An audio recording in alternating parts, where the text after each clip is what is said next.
36-year-old Basma Ulkaletsli and a 19-year-old daughter Hanan Al-Jabuli faced multiple charges in connection to the death of a newborn baby.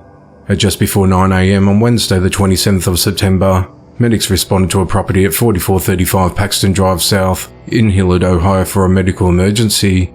In a 911 call, Hanan can be heard requesting assistance for a mother who says she's had a headache for a week or so and is not waking up. "I don't know what's going on with her," she said. Police were notified by medics while transporting Basma to a hospital after noticing there was an umbilical cord but no baby. Police went to the residence when Hanan answered the door and told officers there was no baby there. After searching the area, they found a baby boy in a trash bag inside an orange 5-gallon bucket in the trunk of a vehicle parked in the backyard and attempted CPR. The infant was taken to Nationwide Children's Hospital where he was pronounced dead. During the investigation, authorities determined that in an effort to hide the newborn's existence from her husband, Basma throttled the child after it was born and placed it into a plastic trash bag. She then instructed Hanan to dispose of the infant. Hanan took the bag with the baby in it and dumped the boy into a bucket. She then carried the bucket containing the baby and placed it into the trunk of a vehicle. Hanan reportedly told investigators that her mother had given birth to a dead baby and that she was ordered by her mother to erase evidence of the birth so her husband wouldn't find out.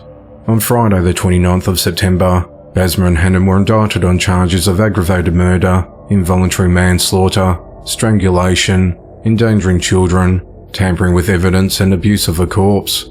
Hanan was also charged with obstructing justice. They're both held at the Franklin County Jail without bond. The investigation into the matter continues. 23-year-old Jeremy Jason Patterson is behind bars for fatally stabbing an elderly man. At 10:16 p.m. on Thursday the 28th of September, authorities responded to the entrance of High Point Community in Brooksville, Florida on report of a medical emergency. When first responders arrived at the scene, they found an unresponsive man with multiple stab wounds. He was transported to a local hospital, where he was pronounced dead a short time later.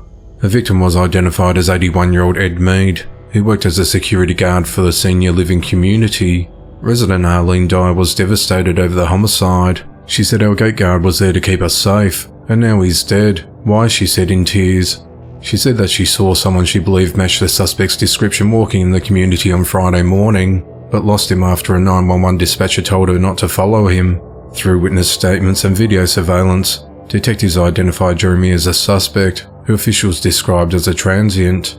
After an extensive search, Jeremy was located Friday night in a nearby wooded area, and he was arrested without incident. He's charged with murder and is held at the Hernando County Jail. The motive of the killing is unclear, as the investigation into the matter continues. A 40-year-old man who pretended to be a 15-year-old girl online to lure and expose suspected pedophiles was fatally shot during a confrontation at a restaurant. At around 10:30 p.m. on Friday the 29th of September, authorities responded to Universal Coney Island at 850 Perry Street in Pontiac, Michigan on reports of a man shot. When officers arrived, they found Robert inside with gunshot wounds.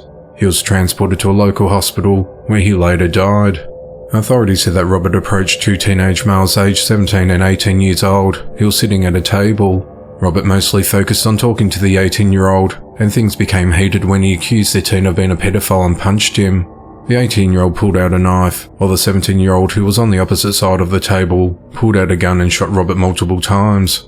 After fatally wounding Robert, the two teens fled from the establishment. They were arrested the next day, but their names had not been disclosed. Robert is known on social media as Bupak Shakur and has tens of thousands of followers combined on Facebook and Instagram.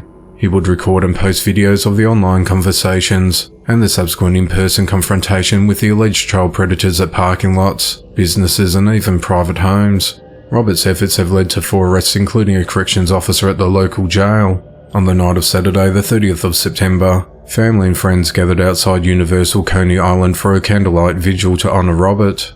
Robert is survived by his 2 daughters and a son. The investigation into the matter continues.